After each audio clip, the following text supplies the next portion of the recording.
maintenant, la principale information de ce week-end, c'est bien sûr la situation au Japon après le tremblement de terre, le tsunami qui s'en est suivi et la menace nucléaire qui pèse sur plusieurs sites du pays. Le Japon, frappé aujourd'hui par un tremblement de terre d'une violence inouïe, le plus violent jamais enregistré dans ce pays, 8,9 sur l'échelle de Richter. C'est la principale information de ce journal spécial, un séisme sans précédent a frappé le Japon. Mais ce qui inquiète aussi, et surtout les Japonais, c'est une possible fuite radioactive dans la centrale nucléaire de Fukushima. Il y a quelques jours, c'était les 10 ans de la catastrophe de 2011, signant également les 10 ans de ma venue au Japon. Déjà 10 ans. Putain, je les ai pas vus passer. Je me suis donc dit que ça pourrait être intéressant de faire un petit flashback sur cette catastrophe qui a traumatisé le pays tout entier. Et sur mon expérience personnelle, car vous allez le voir, même dans un malheur comme celui-ci, on peut y trouver du bon. C'est une vidéo qui me tient énormément à cœur, parce que c'est pas tous les jours qu'on peut fêter ses 10 ans dans un pays en même temps qu'une catastrophe de cette envergure. Alors j'aurais bien aimé vous partager des vidéos que j'ai moi-même prises à cette époque, puis le souci étant que j'ai perdu le disque dur qui contenait tout ça il y a quelques années. Aujourd'hui je vais surtout utiliser des images d'archives et des images que j'ai trouvées sur internet, et vous pourrez retrouver tous les liens dans la description. Sur ce, j'espère que vous êtes prêts. Remontons le temps, 10 ans en arrière, revivons ensemble le 11 mars 2011.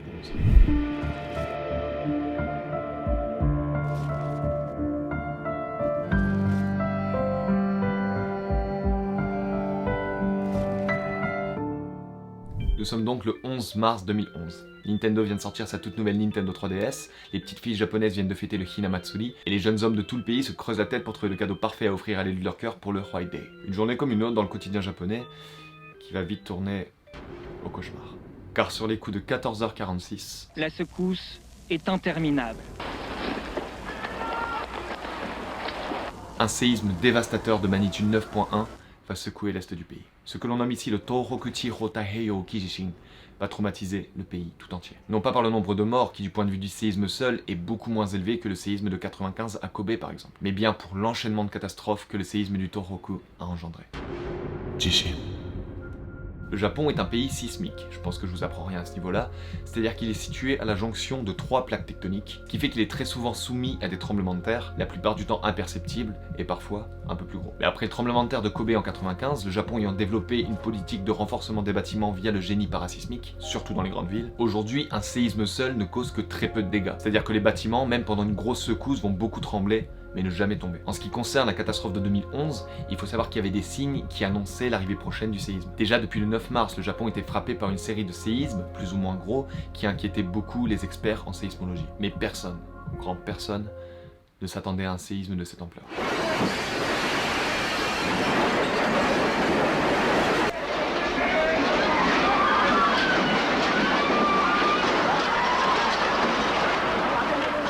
Pour que vous compreniez bien, dites-vous qu'il fait partie des 5 plus gros tremblements de terre dits dévastateurs que la Terre a subi depuis plus d'un siècle. Ce qui fait qu'il rentre directement en concurrence avec le séisme de 64 en Alaska, ou encore celui de Valvidia en 1960, qui étaient déjà tous les deux considérés comme des séismes historiques. Au final, le séisme qui a duré plus de 2 minutes, là où un séisme classique dure quelques dizaines de secondes maximum, a été ressenti jusqu'à Pékin en Chine, et on compte plus de 400 répliques, dont 56 le jour même. Mais malgré tout ce que je viens de vous expliquer, ce qui fait du 11 mars 2011 une date à jamais gravée dans l'histoire japonaise, c'est pas le séisme, mais bien ce qui a suivi juste après. Tsunami. Alors, je pense que vous avez tous vu les images à l'époque, et je vous avoue que faire mes recherches et revoir ces vidéos 10 ans après, ça m'a pas mal ému. Un tremblement de terre d'une magnitude de 8,9 sur l'échelle de Richter, jamais vu dans ce pays, suivi d'un tsunami sur la côte nord-est du pays. L'épicentre, situé à 24 km de profondeur, a provoqué de gigantesques vagues qui ont tout balayé sur leur passage, principalement dans la région de Sendai.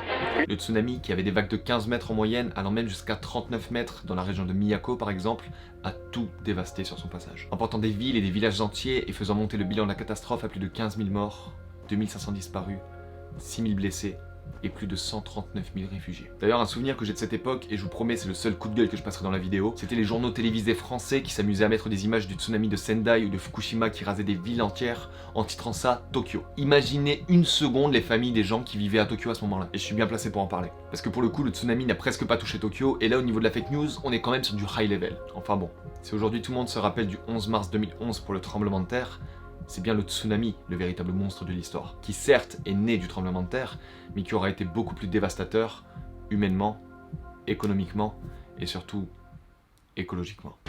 Genpatsu. Fukushima. Même les plus jeunes d'entre vous ont certainement déjà entendu ce nom-là. Et c'est loin d'être anecdotique vu l'ampleur de la catastrophe nucléaire qu'ont engendré le séisme et le tsunami. C'est-à-dire que je sais pas si vous vous rendez compte, mais en l'espace de seulement 3 jours, le Japon s'est pris un des plus gros tremblements de terre de son histoire, un tsunami qui a dévasté des villes entières, et une catastrophe nucléaire qui est équivalente à celle de Tchernobyl. À cette époque, on se demandait tous ce qui allait arriver après, parce que le cauchemar ne s'arrêtait pas et empirait même de jour en jour. Dès le 11 mars, le séisme avait causé la perte des systèmes de refroidissement de 4 centrales nucléaires, celles de Fukushima Daiichi, Fukushima Daini, Onagawa et Tokai. Mais c'est surtout celles de Fukushima qui ont été les plus exposées, d'où le nom donné à la catastrophe. Car c'est 2 jours plus tard, le 13 mars, qu'a eu lieu la première explosion à la centrale de Fukushima Daiichi, suivie de 2 autres explosions, les 14 et 15 mars. L'image est particulièrement inquiétante. Il y a quelques heures, un des bâtiments de la centrale nucléaire de Fukushima Daiichi a purement et simplement explosé. Depuis hier, on craignait une fusion d'un ou de plusieurs réacteurs. L'explosion elle-même avait déjà été envisagée. L'entreprise TEPCO, qui est l'équivalent de EDF en France, a essayé tant bien que mal de contenir les dégâts pour éviter une propagation des vapeurs radioactives, mais a vite dû se résigner à faire évacuer tous les employés du site, ce qui a amené par la suite à une évacuation de tous les habitants aux alentours, soit plus de 150 000 personnes. Au final, malgré le niveau 7 qui a été donné à la catastrophe, soit le plus haut taux sur l'échelle des événements nucléaires, les conséquences sanitaires resteront plutôt minimes selon l'OMS, mais laisseront à tout jamais un trauma encore présent aujourd'hui dans le cœur des Japonais. Ce qui nous amène à aujourd'hui, 10 ans plus tard. Le 11 mars reste un jour de deuil national, qui porte d'ailleurs son propre nom en japonais, San Ichiichi. San correspondant au mois de mars, le 3e mois de l'année, et Ichiichi correspondant à la date du 11. Et en ce qui me concerne moi personnellement, cette année c'est donc la 10e fois que je fête ma venue au Japon, et la date du 11 mars me remémore des tonnes de souvenirs. Souvenirs dont je vais vous parler aujourd'hui.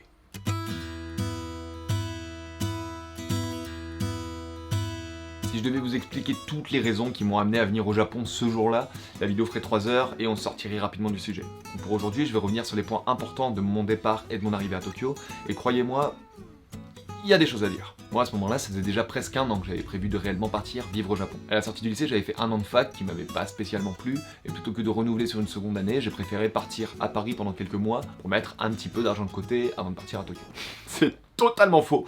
La vérité c'est que Paris ça m'a coûté beaucoup plus cher que j'imaginais, et la véritable raison de mon départ à Paris, c'est parce qu'il y avait là-bas ma copine de l'époque. Enfin voilà, après quelques mois passés à Paris, il était enfin temps pour moi de décoller pour Tokyo, donc je suis rentré pendant 1 mois à peu près chez ma mère pour préparer mes bagages et surtout faire ma demande de visa. Ce qui nous amène au mois de mars 2011. J'ai acheté mon billet d'avion au début du mois, le 11 me semblant plutôt une bonne date. Ah, il a du pif le Mitsu! Je pars donc de l'aéroport de Toulouse le 11 mars au matin et arrive à Paris pour faire mon escale pour Tokyo. C'est une fois à Paris qu'on nous explique qu'il s'est passé quelque chose au Japon, mais à ce moment-là, personne ne comprenait vraiment la gravité de la situation. Et finalement, c'est en attendant notre vol qui avait été reporté qu'on a vite compris ce qui se passait en voyant les images du tremblement de terre sur les écrans géants de l'aéroport qui diffusaient les informations. Tous les Japonais autour de moi étaient en larmes, essayant désespérément de contacter leur famille, savoir si tout allait bien. Et de mon côté, ma mère m'a appelé également pour me dire de ne surtout pas partir et de rentrer à la maison. Ce qui est totalement compréhensible vu la gravité de la situation.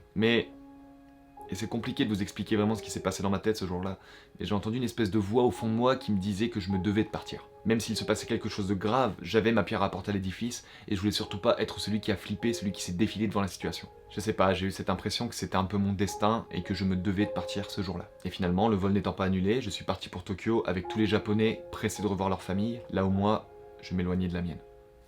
Une fois arrivé à Narita, l'aéroport de Tokyo, je me suis vite rendu compte de l'ampleur de la situation. C'est-à-dire que tous les bus, trains, taxis étaient totalement hors service et j'ai dû attendre le lendemain matin, le 12 mars, pour pouvoir enfin prendre le train et rejoindre Tokyo. À cette époque-là, j'avais réservé une guest house, qui sont des maisons en colocation pas très chères, dans le quartier de Shinjuku, sauf que le Tokyo que j'ai vu à mon arrivée ne correspondait en rien à l'image que j'en avais. C'est-à-dire que j'étais vraiment dans un Tokyo en pleine crise. Les combini étaient totalement vides, on avait droit seulement à quelques heures de courant par jour pour éviter de surcharger les centrales. Même la télévision avait arrêté de diffuser les programmes télé habituels et ne diffusait que les informations en continu.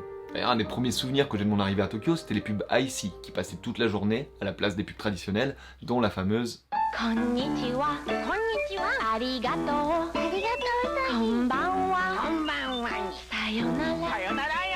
Pour ceux qui ont déjà vu cette pub, parce que c'est devenu un mème depuis, oui, elle vient bien de cette époque. Alors après quelques jours passés à Tokyo, les craintes autour de la centrale de Fukushima qui avait explosé juste un peu après mon arrivée étant de plus en plus grandes, et ma mère s'inquiétant de plus en plus, dites-vous bien qu'à l'époque on n'avait pas les WhatsApp etc. Et ma mère elle s'était tapé 800 € de hors forfait en m'appelant tous les jours. Vous inquiétez pas, finalement elle a été remboursée après. Enfin voilà, la situation était un petit peu compliquée, j'ai donc pris la décision de descendre dans le Kansai, la région où se situent Kyoto et Osaka. Alors là, peut-être que vous vous dites, mais qu'est-ce que ça va changer? Ça reste au Japon de toute façon. Mais en vérité, le Kansai n'avait presque pas été touché par le séisme. J'ai même rencontré des gens qui n'étaient pas du tout au courant de la situation. C'est pour vous dire. Et en plus de ça, la région étant pas mal éloignée de Fukushima, le risque de pollution nucléaire était quasiment nul. Donc moi, ça me permettait de voyager un peu et de profiter de la beauté du pays en évitant à toute ma famille de trop s'inquiéter pour moi. Donc voilà, j'ai passé plusieurs jours à visiter la région, j'ai même pu voir certains amis qui habitaient sur place. Mais malgré tous les bons moments que j'ai pu passer, j'avais quelque chose qui me gênait personnellement, c'était ce sentiment d'être totalement inutile pendant une crise de cette intensité, ce qui fait que je passais toutes mes journées à réfléchir à qu'est-ce que je pouvais faire pour aider, ne serait-ce qu'un minimum.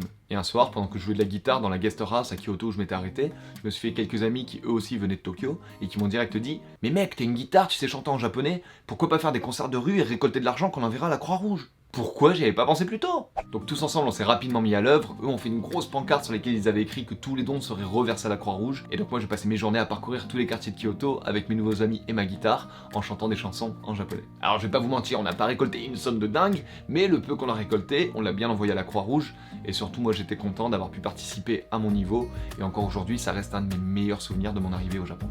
Alors après un mois dans le Kansai, je suis finalement retourné à Tokyo où la vie avait petit à petit repris son cours normal. J'ai enfin pu profiter de Shibuya, faire mes courses dans des combini qui se remplissaient à nouveau. Je suis même resté en contact avec tous mes amis que je m'étais fait à Kyoto. Enfin voilà, ma vraie vie de Tokyoïte commençait enfin. Je me rappelle d'ailleurs qu'à l'époque j'avais été pas mal choqué, dans le bon sens du terme, par la vitesse à laquelle les Japonais avaient reconstruit les routes qui avaient été détruites, ou même le calme des Japonais qui était totalement en contraste avec la situation. Parce que même dans les 3 régions les plus touchées par le tsunami où toutes les aides internationales s'étaient mobilisées, on pouvait y voir les Japonais faire calmement la queue pour recevoir leur nourriture, leur couverture, toutes les autres aides, sans aucune animosité. Je me rappelle que cette scène m'avait vraiment conforté dans l'idée que j'avais de la culture japonaise. Culture grâce à laquelle, même dans la pire des situations, tout le monde savait rester courtois et penser au bien-être commun avant le sien. Enfin voilà, depuis cette époque, 10 ans ont passé, et moi, je suis là aujourd'hui à vous raconter mon histoire sur YouTube. Mais, et je finirai cette vidéo sur ça, aujourd'hui je peux fièrement dire que je suis heureux d'être venu à ce moment-là au Japon. Je suis heureux de ne pas avoir cédé à la peur, de ne pas avoir choisi la facilité en ne prenant pas cet avion à Paris. Parce que si je suis là aujourd'hui, à vous parler,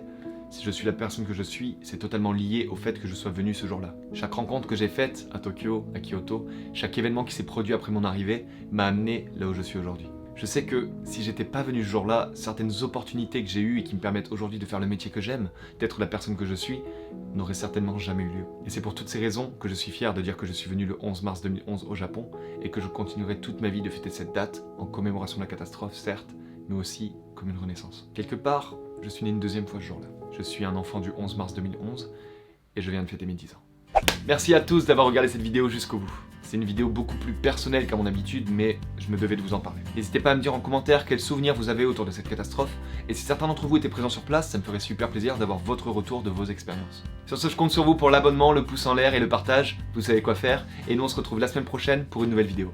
C'était Mitsu.